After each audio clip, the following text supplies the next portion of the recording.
जब एक स्टूडेंट का मेंटोर अचानक गायब हो जाए और उसके सपने धीरे धीरे क्रम्बल होने लगे, तब उसकी जिंदगी किस दिशा में जाती है। कोटा फैक्ट्री सीजन 3 तक आते आते सिर्फ एक कोचिंग स्टोरी नहीं रह जाती, बल्कि एक ऐसी इमोशनल जर्नी बन जाती है जहां ड्रीम्स, प्रेशर, आइडेंटिटी और रियलिटी एक साथ टकराती हैं। यहाँ पढ़ाई सिर्फ पढ़ाई नहीं रही है, बल्कि सर्वाइवल बन चुकी है। एक ऐसी रेस जहाँ हर कोई भाग रहा है, लेकिन हर किसी की लड़ाई अलग है। सीजन 3 के एंड तक जीतू भैया और स्टूडेंट के बीच का बॉन्ड अपने नेचुरल ब्रेकिंग पॉइंट तक पहुंचता दिखता है। जीतू भैया सिर्फ एक टीचर नहीं थे, बल्कि एक मेंटोर, गाइड और इमोशनल सपोर्ट सिस्टम थे, जो स्टूडेंट को सिर्फ पढ़ाते नहीं थे, बल्कि उन्हें इमोशनली भी संभालते थे। लेकिन अब उनकी एब्सेंस एक ऐसा वैक्यूम क्रिएट करती है जहां कोई सेफ्टी नेट नहीं बचा। पहले वैभव, मीना और बाकी स्टूडेंट हर डिसीजन लेने से पहले गाइडेंस और अप्रूवल ढूंढते थे, लेकिन अब उन्हें खुद ही फैसले लेने हैं। ये ट्रांजिशन बहुत रियल और रिलेटेबल है। कंफर्ट जोन से निकलकर एक ऐसी दुनिया में कदम रखना जहां कोई डायरेक्शन देने वाला नहीं है। अब हर डिसीजन उनका अपना है और हर कंसिक्वेंस भी, और यही चीज उन्हें धीरे धीरे मैच्योर होने पर मजबूर करती है। वैभव की जर्नी एक सिंपल गोल से शुरू होती है, एग्जाम क्रैक करना। लेकिन जैसे जैसे कंपटीशन बढ़ता है और एक्सपेक्टेशन हैवी होती जाती है, ये गोल एक डेंजरस ऑब्सेशन में बदल जाता है। अब ये सिर्फ मार्क्स या फिर रैंक की बात नहीं रही, बल्कि उसकी आइडेंटिटी बन चुकी है। वैभव खुद को अपने रिजल्ट से डिफाइन करने लगता है। जब उसे लगता है कि एक्सपेक्टेड लेवल पर परफॉर्म नहीं कर पा रहा, तो उसे सिर्फ फेलियर का डर नहीं लगता, बल्कि खुद को खो देने का डर सताने लगता है। जैसे अगर वो सफल नहीं हुआ तो वो कुछ भी नहीं है। इस डर के चलते वो और ज्यादा मेहनत करता है और ज्यादा पुश करता है, परफेक्शन चेज करता है। लेकिन एक पॉइंट के बाद रिजल्ट्स उतने इंप्रूव नहीं होते। एफर्ट्स लगातार बढ़ रहा है, लेकिन आउटपुट उसी प्रोपोर्शन में नहीं बढ़ रहा। ये सिचुएशन उसके अंदर फ्रस्ट्रेशन, एंग्जाइटी और सेल्फ डाउट को जन्म देती है। धीरे धीरे वैभव के अंदर एक टॉक्सिक इंटरनल फ्रिक्शन डेवलप होने लगता है। एक तरफ उसका माइंड उसे कंटिन्यूअसली पुश करता है और मेहनत करो और बेहतर बनो, और दूसरी तरफ उसका बॉडी और इमोशन पूरी तरह से एग्जॉस्टेड हो चुके होते हैं। वो फिजिकली और मेंटली ड्रेन होने लगता है, लेकिन रुकना उसे हार मानने जैसा लगता है। यही बर्नआउट का सबसे खतरनाक फेज होता है, जब इंसान थक चुका होता है लेकिन फिर भी रुक नहीं पाता।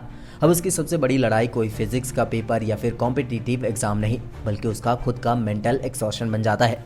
ये इंटरनल कॉन्फ्लिक्ट उसकी पर्सनैलिटी को तोड़ने लगता है और उसे एक ऐसे पॉइंट पर ले आता है जहां उसे खुद से ही सवाल करने पड़ते हैं। वहीं दूसरी तरफ मीना की कहानी भी एक पावरफुल ट्रांसफॉर्मेशन से गुजरती है। शुरुआत में वो एक ऐसा स्टूडेंट लगता है जो फाइनेंशियल स्ट्रगल के बावजूद अपने सपनों के लिए लड़ रहा है, लेकिन अब उसकी कहानी उससे कहीं ज्यादा डीप हो चुकी होती है। उसके कंधों पर सिर्फ उसके खुद के सपने नहीं, बल्कि पूरे परिवार की उम्मीदें टिकी हुई है। वो सिर्फ अपने लिए नहीं पढ़ रहा, बल्कि अपने पूरे घर की रियलिटी बदलने के लिए लड़ रहा है, एक बेहतर फ्यूचर के लिए, एक बेहतर लाइफ के लिए। उसका हम्बल बैकग्राउंड और आईआईटी के फाइनल अटेम्प्ट का प्रेशर एक इंटेंस कॉन्ट्रास्ट क्रिएट करता है। अब स्टेक्स इतने हाई हो चुके हैं कि फेलियर का मतलब सिर्फ एग्जाम में फेल नहीं होना, बल्कि उन सभी उम्मीदों को टूटना है जो उसके परिवार ने उस पर रखी हुई है। जैसे जैसे ये प्रेशर बढ़ता है, मीना के अंदर एक इमोशनल शिफ्ट आने लगता है। जो सिस्टम, कोचिंग, एग्जाम्स, आईआईटी कभी उसे एक एस्केप रूट लगता था, वही अब एक ट्रैप जैसा फील होने लगता है। वो महसूस करने लगता है कि ये रेस खत्म ही नहीं होती और इसमें इंसान की वैल्यू सिर्फ मार्क्स से मेजर की जाती है। धीरे धीरे उसके अंदर फ्रस्ट्रेशन और रिजेंटमेंट पैदा होने लगता है। वो सोचने लगता है कि क्या ये सिस्टम उसे सच में आगे बढ़ा रहा है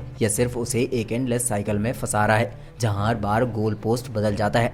ये रियलाइजेशन उसकी जर्नी को और भी कॉम्प्लेक्स और इमोशनल बना देता है। सीजन 3 तक आते आते कोटा फैक्ट्री एक बहुत बड़ा शिफ्ट ले चुका है, जहां सक्सेस का मतलब सिर्फ आईआईटी का एडमिशन लेटर नहीं रह जाता, बल्कि टूटते हुए सपने के बाद खुद को संभाल पाना बन जाता है। अब स्टोरी एक्सटर्नल स्ट्रगल जैसे टेस्ट, एग्जाम और रैंक से हटकर इंटरनल कॉन्फ्लिक्ट्स पर फोकस करती है। वैभव का बर्नआउट, मीना का प्रेशर, उनका इमोशनल ब्रेकडाउन और सेल्फ डाउट, ये सब मिलकर एक रॉ, रियल और ब्रूटली ऑनेस्ट पिक्चर बनाते हैं, जो हर उस स्टूडेंट से कनेक्ट करती है जिसने कभी प्रेशर फील किया। ये शो अब एक सिर्फ स्टूडेंट ड्रामा नहीं रहा, बल्कि यंग एडल्टहुड की एक ग्रिटी एक्सप्लोरेशन बन चुका है, जहां कंफ्यूजन है, प्रेशर है, फेलियर्स है और खुद को समझने की स्ट्रगल है। जहां तक सीजन 4 की बात है, अभी तक इसका ऑफिशियल रिलीज नहीं हुआ है, लेकिन रिपोर्ट्स और स्पेकुलेशन के हिसाब से इसका एक्सपेक्टेड रिलीज 2026 के एंड या फिर 2027 के आसपास हो सकता है।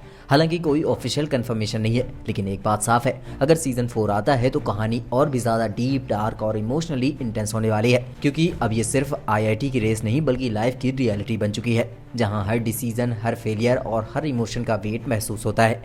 अंत में सवाल यही रह जाता है, क्या वैभव और मीना इस इमेंस प्रेशर को हैंडल कर पाएंगे, या ये रेस उन्हें अंदर से तोड़ देगी? क्या ड्रीम्स उन्हें आगे बढ़ाएंगे या वही ड्रीम्स उनके लिए बर्डन बन जाएंगे? अपनी राय कमेंट में जरूर बताना, और अगर आपको ऐसी ही डीप, रिलेटेबल और रियल ब्रेकडाउन्स पसंद है तो चैनल को सब्सक्राइब करना मत भूलना। मिलते हैं नेक्स्ट वीडियो में, तब तक के लिए बाय बाय।